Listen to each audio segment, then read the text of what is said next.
The shields flickered and died. Commander Zelkara watched the display with growing horror as another defense platform exploded into silent fire. The Crythian warships kept coming, wave after wave of dark metal and burning weapons. They filled the space around Viridian Prime like a swarm of angry insects. Status report, Zelkara clicked through her mandibles. Her voice stayed calm even though fear crawled through her chest. We have lost another cruiser, the tactical officer reported. His crystalline body pulsed with stressed colors. The Deepkin squadron is down to 3 ships. Hull breaches on 17 vessels. Sir, we cannot hold. The Zeltar commander looked at the tactical display. Red markers showed enemy ships. There were hundreds of them. Blue markers showed friendly forces. There were so few now. The math was simple and terrible. They were losing. The Crythian Dominion did not believe in elegant warfare. They believed in overwhelming force. They came with more ships, more guns, more soldiers than anyone could fight. 40 star systems had fallen to them using this same strategy. Viridian Prime would be 41. All ships continue evasive patterns, Zelkara ordered. Focus fire on their heavy cruisers. Make them pay for every meter of space. The Coalition fleet obeyed. Ships from 3 different species moved in coordination. The insectoid Zeltar vessels were fast and agile. The Luminian crystal ships could redirect energy with their unique technology. The Deepkin water-bearing craft excelled at close combat. Together they had won many victories, but not today. Today they faced too many enemies. A Crythian battle group broke through the defensive line. Their weapons tore into a Luminian carrier.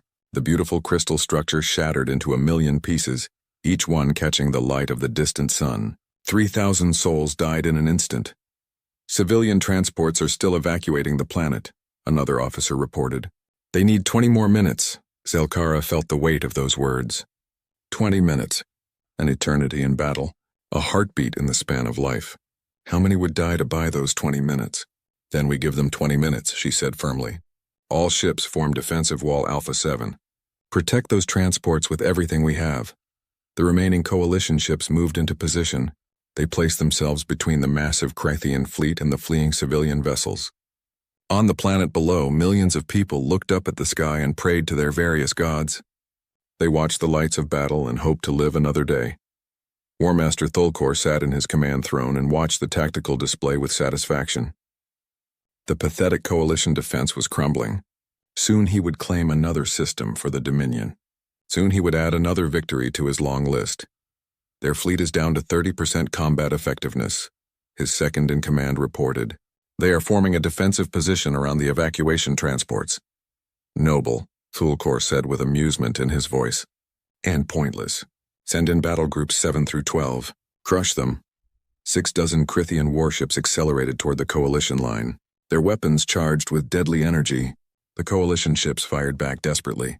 A few Crythian vessels took damage. One exploded. But the others kept coming. Commander Zelkara watched the enemy approach. She calculated firing solutions, shield redistribution, crew casualties. The numbers all told the same story. This was the end. Sir, we are receiving a transmission, the communications officer said suddenly. Multiple coalition channels. It is a general distress call. Broadcast it, Zelkara ordered. Maybe someone will remember we fought here. The message went out across all frequencies. It carried the story of the coalition's last stand at Viridian Prime. It told of bravery and sacrifice. It begged for any friendly forces to come. But everyone knew there were no reinforcements. The nearest coalition fleet was 3 days away. The Crythian ships opened fire. Coalition vessels began to die. One by one, the brave defenders fell silent. The blue markers on the tactical display turned gray.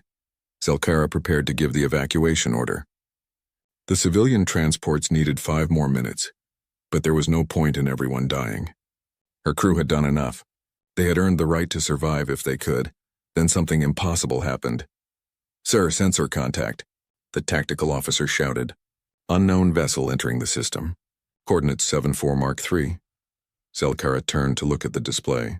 A new marker appeared at the edge of the system. It was moving fast, coming out of FTL with a signature she had never seen before. Identification, she demanded. Working on it, sir. The ship is broadcasting an IFF code. It says, the officer stopped and stared at his console. It says it is from Earth. The ship identifies itself as UTSS Indomitable. The command center went silent. Everyone stared at the display. Earth, the humans, that small species that had only joined the galactic community 5 years ago, the ones with only 3 colony worlds and a small defense force. What were they doing here? Size analysis? Zelkara asked. The vessel is smaller than expected, sir. Approximately the size of a heavy cruiser. Single ship. No escort. A single human ship. One vessel against the Krithian armada. It made no sense. War Master Thulkor saw the new contact appear on his display. He leaned forward with interest. What is that?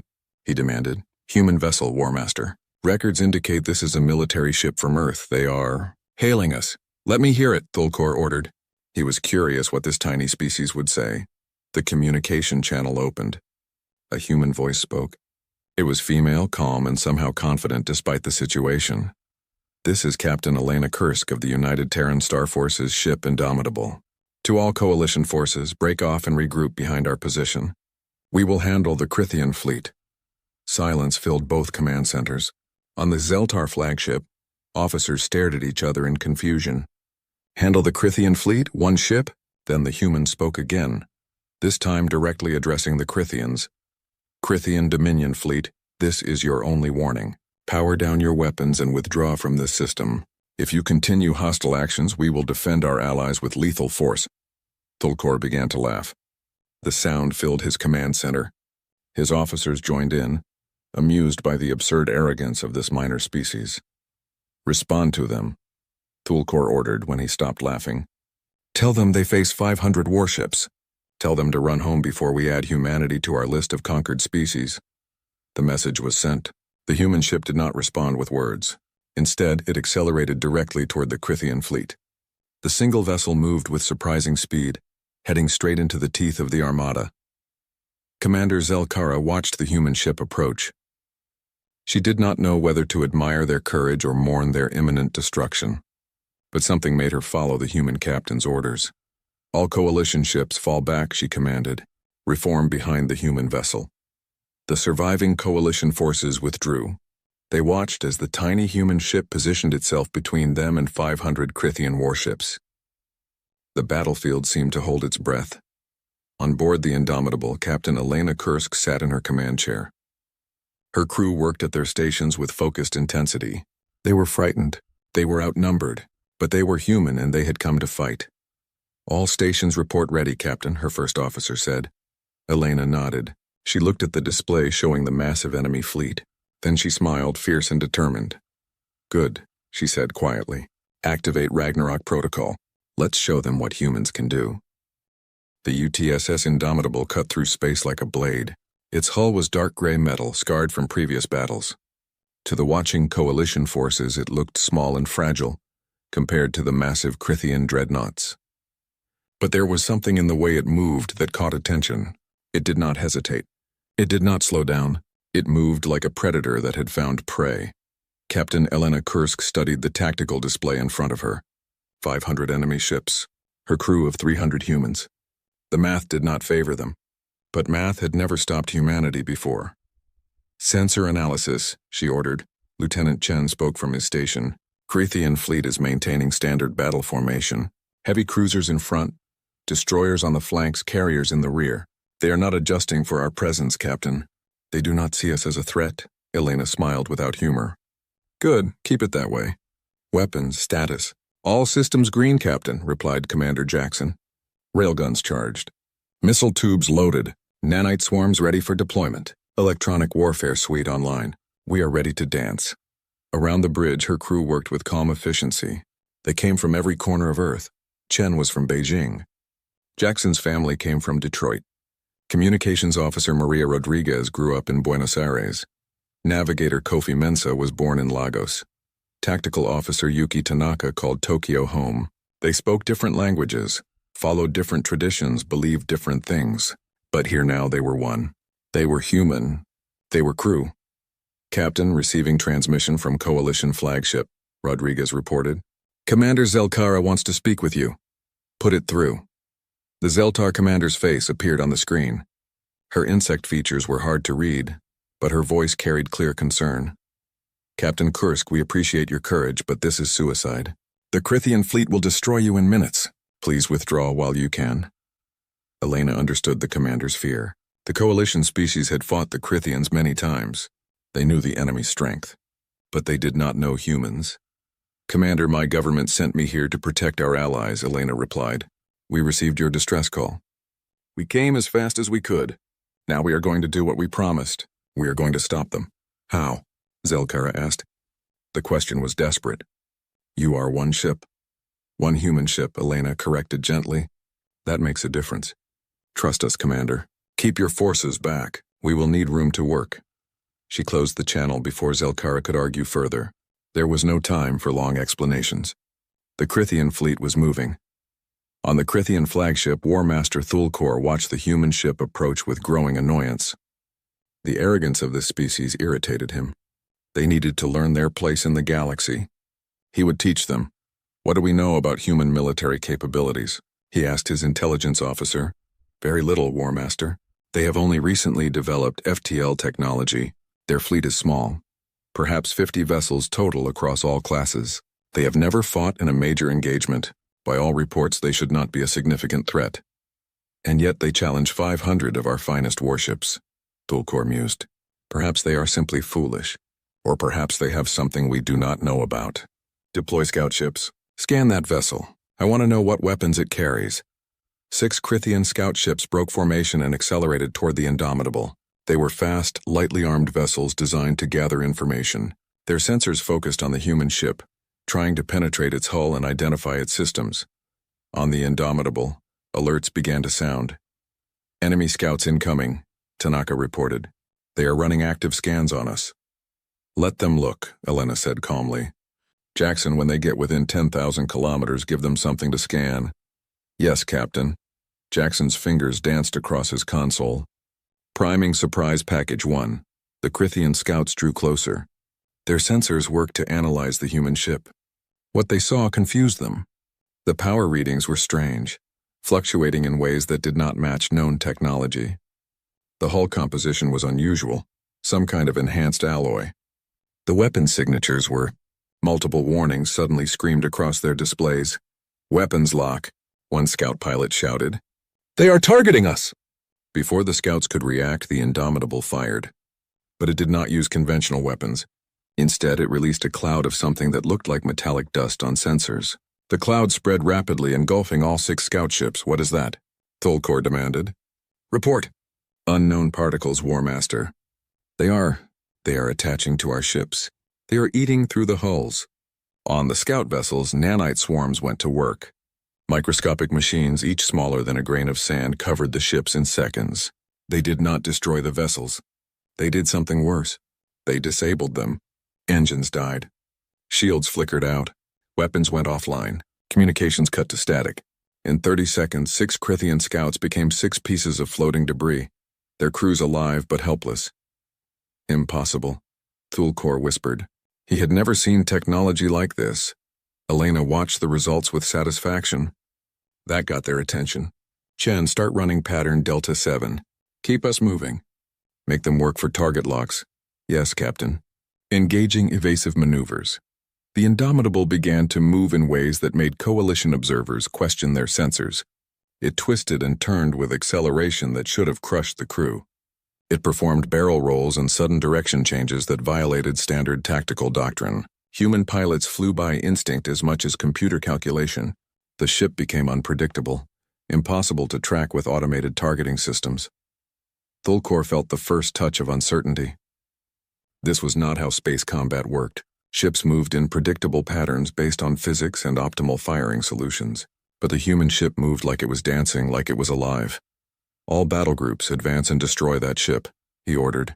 Use overwhelming firepower. I want it turned to atoms. 50 Crithian warships broke formation and charged at the Indomitable. Their weapons charged. Missile tubes opened. Energy cannons powered up. They prepared to unleash enough firepower to crack a small moon. On the Indomitable, Elena watched them come. Her heartbeat was steady. Her hands did not shake. She had trained for this her entire life. The Earth military had studied every battle in human history. They learned from ancient warriors and modern soldiers. They understood something the galactic species had forgotten. War was not just math and technology. It was will. It was courage. It was the refusal to surrender. "Captain, they are charging weapons," Tanaka reported. "Estimate 45 seconds to firing range." Acknowledged. "All hands brace for combat." Rodriguez opened a channel to the Crethean fleet. "All frequencies." "Channel open, Captain." Elena stood from her chair. She looked at her crew, saw their trust and determination. Then she spoke, knowing both friends and enemies would hear her words. "This is Captain Elena Kursk of Earth. You came to conquer. You came to destroy. You thought you faced weak prey. But you are wrong. You face humanity.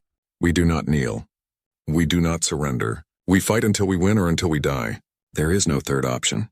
She paused, letting her words sink in. Then she gave the order that would change galactic history. "All hands, this is the captain. We are going in. Activate Ragnarok Protocol. Authorization Kursk Alpha 7. Let's show these bastards why you do not threaten human friends." Across the ship, systems came online that the galaxy had never seen. Weapons that human engineers designed in secret. Tactics that human military minds created in war games and simulations. Technology that combined human creativity with a simple philosophy. If you cannot be stronger, be smarter. If you cannot be bigger, be faster. If you cannot win fairly, cheat better than anyone else. The Indomitable surged forward. It stopped evading and started attacking, and the battlefield exploded into chaos. War Master Thulkor watched his tactical display with growing shock. The human ship was moving into his fleet, not away from it. It was charging directly at 50 warships like a warrior with a death wish. This made no tactical sense, then he understood. Humans did not fight like other species. They fought to win, and they would do anything to win. The first exchange of fire lit up the darkness of space. The Crethean ships fired hundreds of weapons. The Indomitable fired back. But it did not try to match firepower with firepower. Instead, it released chaos. Missiles that split into dozens of smaller missiles. Electronic attacks that turned enemy sensors blind. Kinetic rounds fired at such speeds they punched through shields like paper, and the Crethean formation began to break. The first Crethean battlecruiser died in fire and silence. The Indomitable had put 3 railgun rounds through its reactor core at near light speed. The ship simply came apart, its hull tearing like paper. Debris spread in all directions, forcing nearby Crethean vessels to break formation or risk collision. "One down," Commander Jackson reported. His voice was steady, professional. Inside, his heart raced with combat adrenaline. Targeting solutions for the next 4 locked in. Captain Elena Kursk gripped her command chair. The ship shook as Crethean weapons hammered against their shields. Red warning lights flashed. Damage reports scrolled across her display. But they were still alive. They were still fighting. "Keep firing. Chen, execute attack pattern Wolverine. Take us through their center line." "Captain, that will put us in the crossfire of 20 ships, Chen protested. His voice carried worry, not fear. He trusted his captain, but the math was brutal. "Yes, it will," Elena agreed. "Which means they will have to be careful not to shoot each other." "We will not." Fire at will, all weapons, the Indomitable dove into the heart of the Crethean formation. It was the last thing the enemy expected. Standard military doctrine said to maintain distance, use superior range, avoid close combat where you could be surrounded. Humans had read that doctrine. Then they threw it away and wrote their own. The ship spun on its axis while moving forward at full speed. Weapons fired in all directions. Missiles launched in spiraling patterns. Railguns tracked targets faster than computer prediction models could follow, because human gunners used instinct and experience, not just math. The Indomitable became a whirlwind of destruction, and the Crethean ships found themselves in a nightmare. "They are firing on each other," a Crethean weapons officer shouted. "Third battle group just hit ships from 5th battle group." War Master Thulkor slammed his fist on his chair. This was chaos. This was wrong. Space combat was supposed to be organized, controlled, predictable. But the human ship made everything unpredictable. It moved in ways his computers could not calculate. It fired weapons from angles that should not exist. It was everywhere and nowhere at once. "Focus all fire on that ship," he roared. "I do not care about collateral damage. Destroy it now." But his orders came too late. The Indomitable had already penetrated too deep into the formation.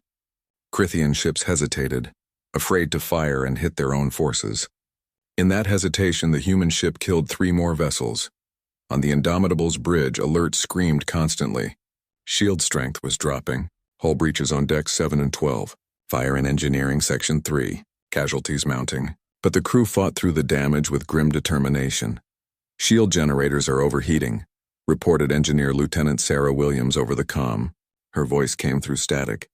I can give you maybe 5 more minutes at this power level, Captain. After that, we are naked out here.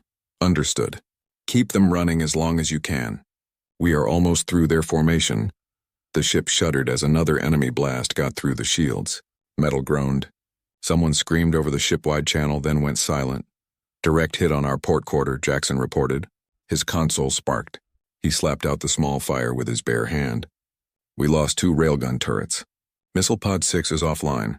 Compensate with starboard weapons. Tanaka, find me a weakness in their formation. Tactical Officer Tanaka studied his displays through a cracked screen. Blood ran down his face from a cut on his forehead, but he ignored it. Numbers and patterns filled his vision. He saw how the Crithians moved, where they concentrated fire, where they left gaps. There, Captain. Coordinate 77 Mark 12. If we angle through that vector, we can exit their formation with only 15 ships in direct firing position. Only 15, Elena said with dark humor. Chen, take us through. Maximum speed. The Indomitable surged forward. Its fusion engines burned at 110% capacity, well beyond safe limits. The ship groaned with stress. But it moved fast and deadly, carving a path through the enemy fleet. Commander Zelkara watched from the Coalition flagship with something close to awe. The human ship should be dead. By every tactical calculation she knew, it should have been destroyed in the first 30 seconds of engagement. But it kept fighting. It kept moving. It seemed almost impossible to kill. Analysis, she demanded. Her tactical officer worked frantically at his station. Colors pulsed rapidly through his crystalline body, showing extreme stress. The human ship is using tactics I have never seen, Commander. It fires weapons that confuse our sensors. It moves without regard for optimal flight paths. It seems to deliberately make itself unpredictable. The Crithians cannot establish proper targeting locks. What is their casualty count? The Crithians have lost 17 ships destroyed, another 23 damaged. The human ship, he paused, checking his readings again. The human ship has taken severe damage but remains combat effective. I do not understand how. Zelkara did not understand either, but she was beginning to see something the Crithians had not yet realized. The humans did not fight to win elegant victories. They fought to survive and destroy. They were not warriors. They were something more primal. They were survivors who had turned survival into an art form. The Indomitable burst from the Crithian formation in a shower of debris and weapons fire. The ship's hull was scorched and dented. Atmosphere vented from a dozen breaches. But its engines still burned bright and its weapons still fired. We are through, Chen reported. He was breathing hard, hands shaking slightly from the adrenaline. Clear space ahead. Do not slow down, Elena ordered. Deploy quantum mines on our exit trajectory. Let them follow us into that surprise. From the Indomitable's stern, small objects deployed into space. They looked like simple mines floating harmlessly. But these were human quantum mines, devices that existed partially outside normal space-time. When Crithian ships tried to follow the human vessel, the mines phased into reality and detonated with devastating force. 5 more enemy ships died or suffered crippling damage. War Master Thulkor stared at his tactical display in disbelief. He had lost over 40 ships, 40 to 1 enemy vessel. His crew looked at him with uncertainty. They had never seen their War Master's strategy fail so completely. Status of the human ship? He asked quietly. Damaged but operational, War Master. They are circling back for another attack run. Another run? Thulkor felt something he rarely experienced. Doubt. They are coming back? Yes, War Master. On the Indomitable, Captain Kursk assessed her ship's condition. It was bad. Life support was failing in 3 sections. They had lost 20 crew members with 40 more wounded. Weapon systems were damaged. Shields were down to 30%. By any reasonable standard, they should withdraw and repair. But the civilian transports were still evacuating.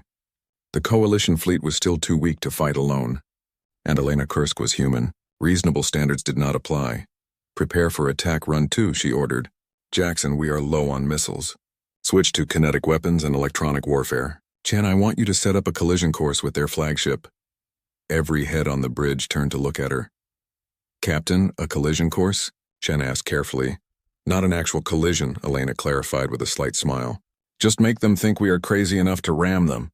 Humans have a reputation for ramming things when we get angry. Let's use that fear. Understanding dawned on Chen's face. He smiled back, fierce and wild.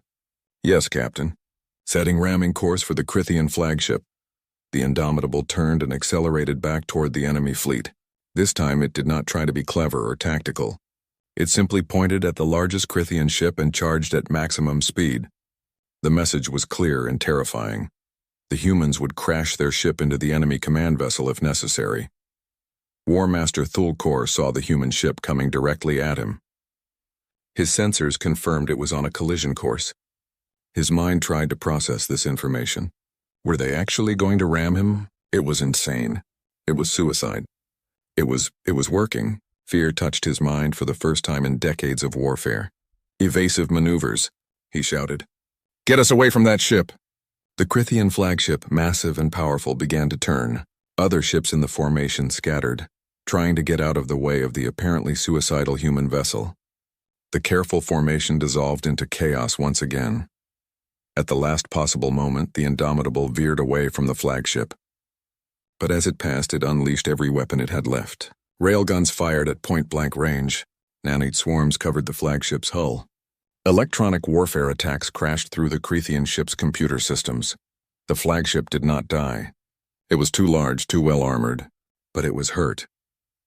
Its shields failed. Its weapons went offline. Its communications died. The command ship of the Crithian fleet became a floating hulk, dead in space. War Master Thulkor stood in his darkened command center, emergency lights casting red shadows. Sparks fell from damaged systems. His crew struggled to restart critical systems, and through his view screen he watched the human ship circle back for another pass. How? He whispered. How is one ship doing this? His second-in-command had no answer. No one did. The galaxy was learning a new truth that day.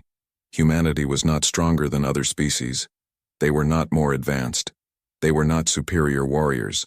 But they absolutely refused to lose. And the Indomitable drifted through the debris field, moving slowly now. Smoke leaked from hull breaches. Whole sections of the ship were dark, power lost. Inside, damage control teams worked frantically to keep critical systems online. The ship was dying by centimeters, but it still fought. Captain Elena Kursk sat in her chair, breathing heavily. Her uniform was torn.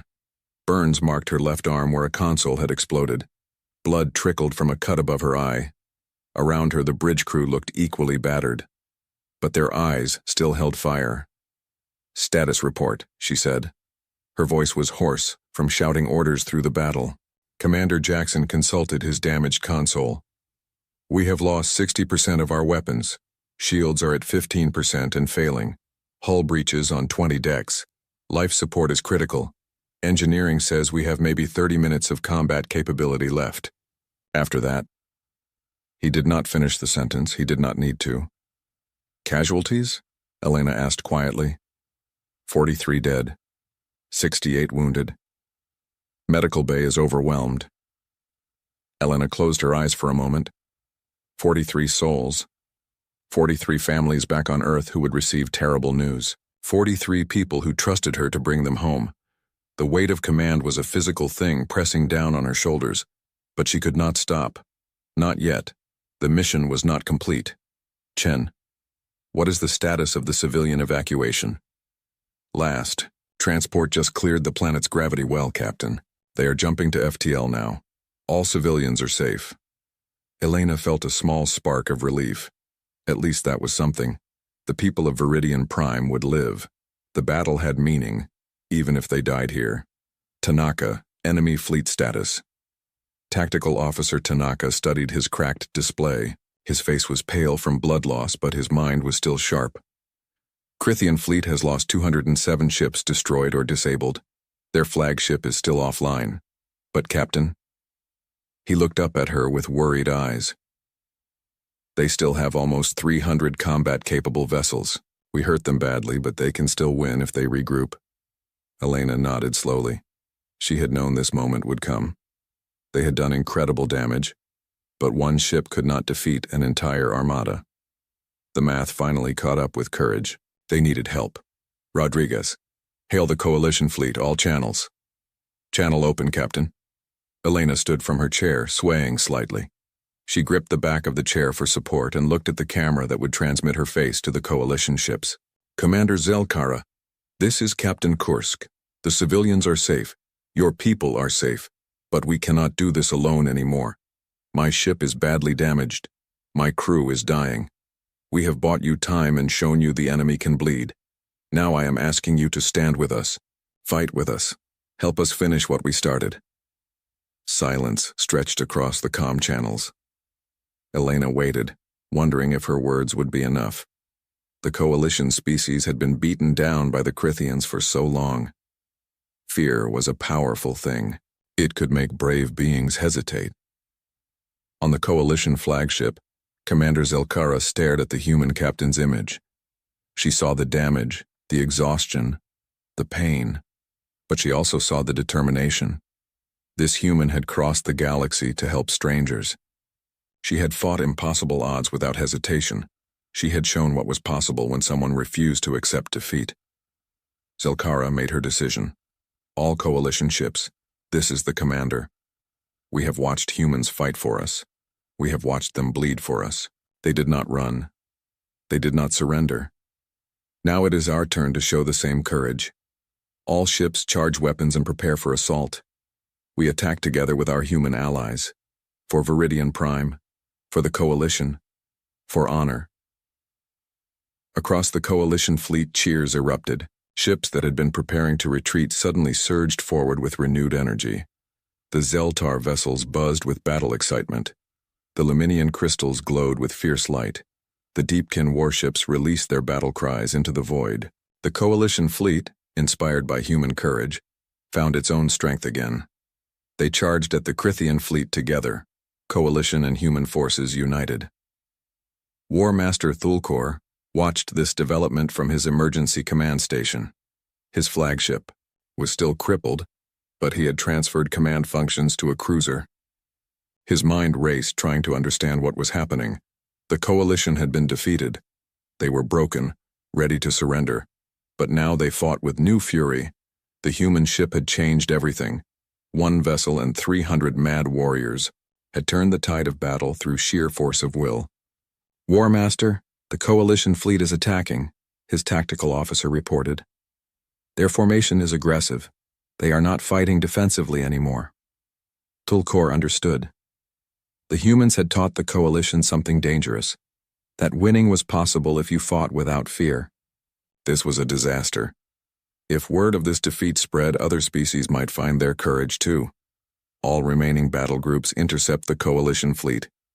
We will crush them and the human ship together. Use overwhelming firepower. Destroy them all. The Crithian fleet moved to engage, but they moved with less confidence now. They had learned to fear that small human ship. They had learned that number and size did not guarantee victory.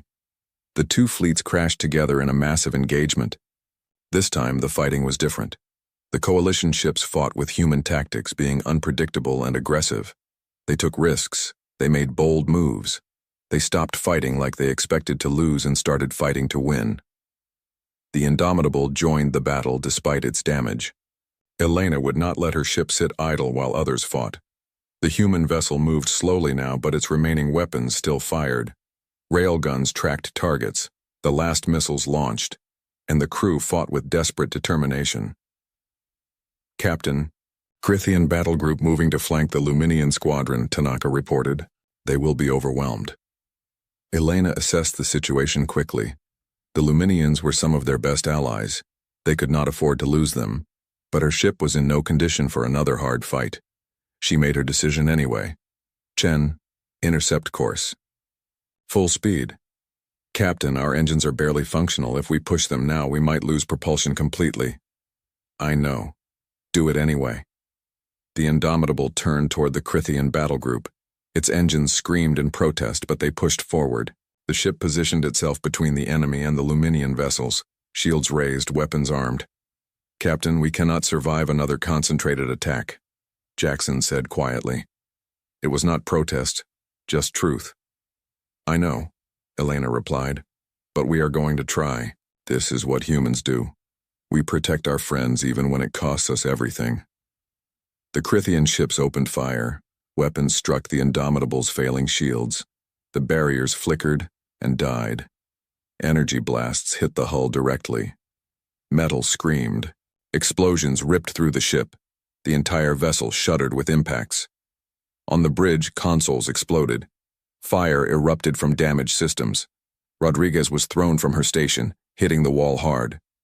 Chen's console sparked violently, burning his hands. The lights went out, leaving only emergency red glow. Elena was thrown forward. She hit her head on the command console. Blood ran down her face. Everything spun. She tasted copper in her mouth, but she forced herself to stand, gripping the chair with shaking hands. "All hands, this is the captain," she said into the ship-wide comm. Her voice was weak but determined. "We are not done yet. Engineering, I need everything you have left. Weapons, fire at will. We hold this position. We do not run." Throughout the ship, her crew responded.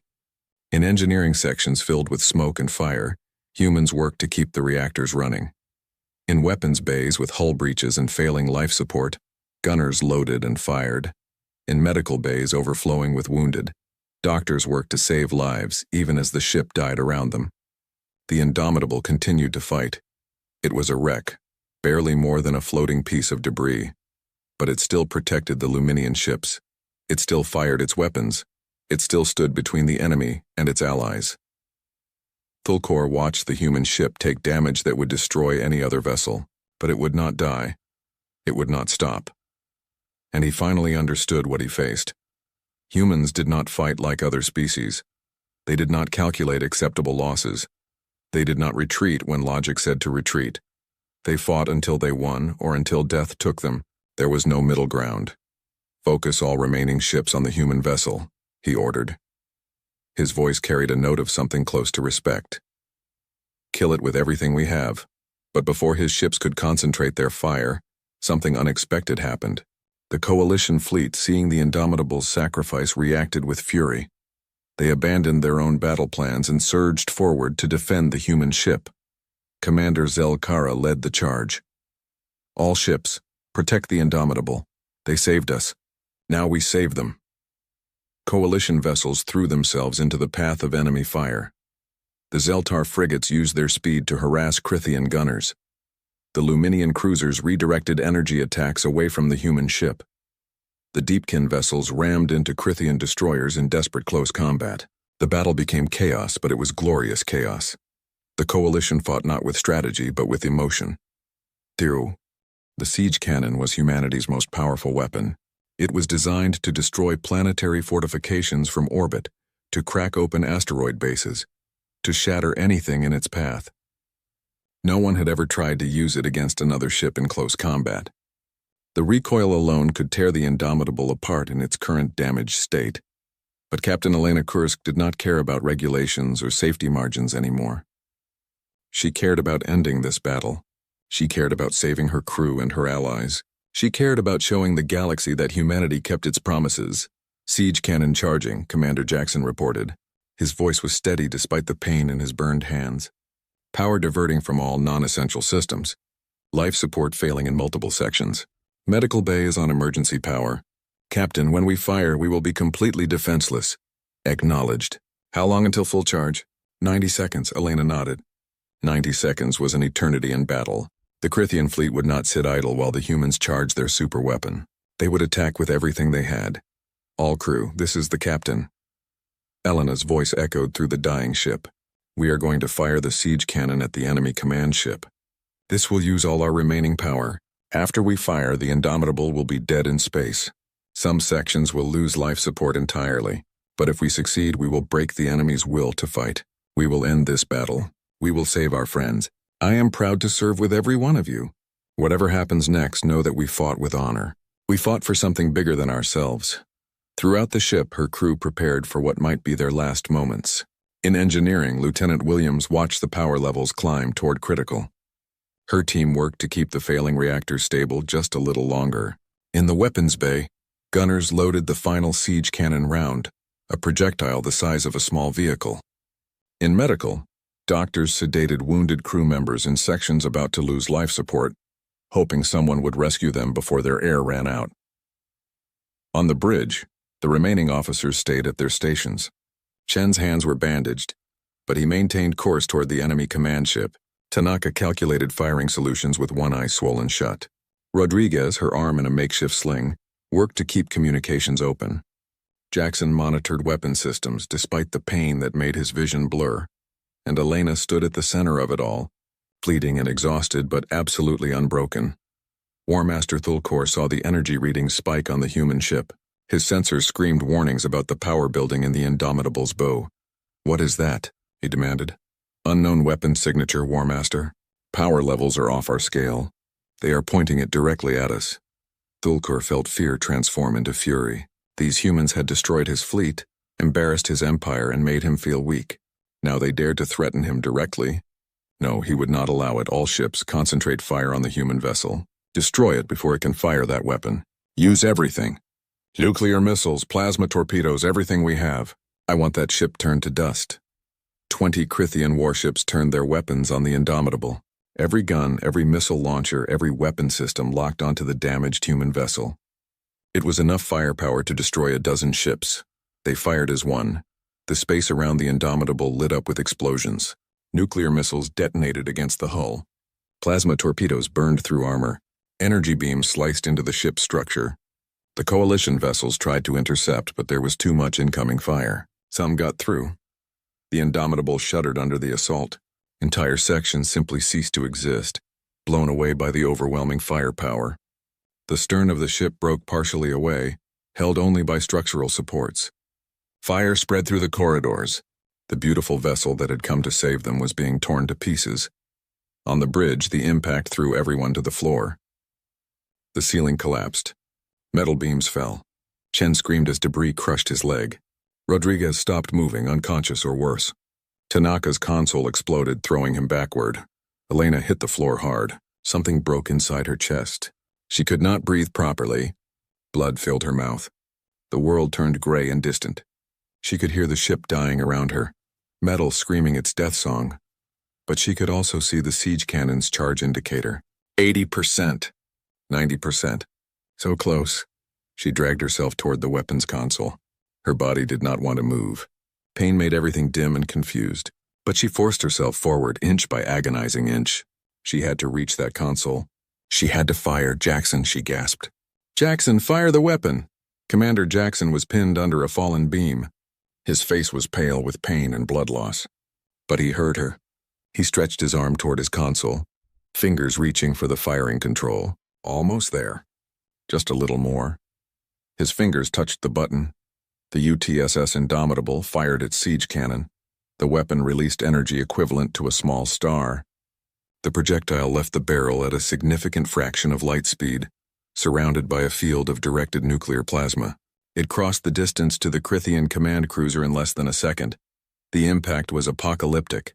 The Crithian ship simply ceased to exist. The siege round punched through its shields like they were not there. It struck the hull and detonated inside the vessel. The explosion that followed created a temporary second sun in the Viridian system. Light brighter than anything natural burned away the darkness. The shockwave spread outward, catching nearby ships and throwing them like toys. War Master Thulkor had one moment to realize what was happening. One instant to understand that the humans had actually done it. Then everything became light and fire, and he knew nothing more. The explosion lit up the planet below. People on the surface looked up in wonder and fear at the new star burning in their sky. In the Coalition fleet, every sensor was overwhelmed by the energy discharge. Ships had to look away or risk damaging their optical sensors. And in the aftermath, silence fell. The debris cloud slowly cleared. Where there had been a massive Crithian command cruiser, there was now only expanding gas and floating wreckage. 6 other Crithian ships had been caught in the blast, destroyed or crippled. The remaining enemy vessels drifted, their crews stunned and confused. The Indomitable floated dead in space. Its engines were dark. Its weapons were silent. Its hull was broken and burning. It looked like a corpse, a ghost ship that had given everything in one final attack. Inside the shattered bridge, Elena lay on the floor. She could not move anymore. The pain was distant now, replaced by cold numbness. She knew what that meant. She was dying. Her ship was dying, but they had done it. They had protected their friends. They had shown the galaxy what humans could do. She closed her eyes, ready for the end. "Captain," a voice cut through the fog. "Captain Kursk, stay with me." Hands touched her. Someone was checking her wounds. Elena forced her eyes open. Through blurred vision, she saw Tanaka leaning over her. His face was covered in blood and burns, but he was alive. "Tanaka," she whispered. "The weapon. Did we—" "Direct hit, Captain. The enemy command ship is destroyed. The Crithians have stopped fighting. We did it. We won." Elena felt tears on her face. They had won. Humanity's first major fleet engagement, and they had won. "Casualties?" she asked weakly. "Heavy, Captain. But most of the crew survived. The Coalition is sending rescue ships. We are going to make it." On the tactical displays throughout the battlefield, both sides watched and waited. The Crithian fleet was in complete disarray. Their command structure was gone. Their warmaster was dead. They had lost over half their ships to one human vessel, and a Coalition fleet they had thought beaten. The ranking Crithian officer, a young captain named Velkor, looked at his sensors. He saw the destroyed command ship. He saw the dead human vessel that had caused all this. He saw his proud fleet scattered and broken. He made a decision that would echo through history. "All Crithian ships, this is Acting Commander Velkor. Cease all hostile actions. I am requesting terms of surrender from the Coalition forces." The words hung in the silent void. For the first time in their empire's history, a Crithian fleet was surrendering. It seemed impossible, but the humans had made the impossible real. On the Coalition flagship, Commander Zelkara could barely believe what she was hearing. Surrender. The Crithians, who had never retreated, never stopped, never showed mercy, were surrendering. One human ship had changed everything. "Inform the Crithians that we accept their surrender," Zelkara said quietly. "All ships cease fire. Medical vessels begin rescue operations for both Coalition and Crithian wounded, and someone get rescue teams to that human ship immediately. They saved us all. We will not let them die now." Coalition ships rushed to the Indomitable's aid. Rescue teams cut through the damaged hull to reach trapped crew members. Medical personnel treated the wounded. Engineers worked to stabilize the reactor before it exploded. They found Captain Kursk on the bridge, barely alive but conscious. They found Commander Jackson unconscious but breathing. They found Tanaka trying to help wounded crew members despite his own injuries. They found a crew that had given everything and somehow survived. 3 days later, Elena Kursk woke up in a hospital on Viridian Prime. Her body was wrapped in bandages and medical devices. Everything hurt, but she was alive.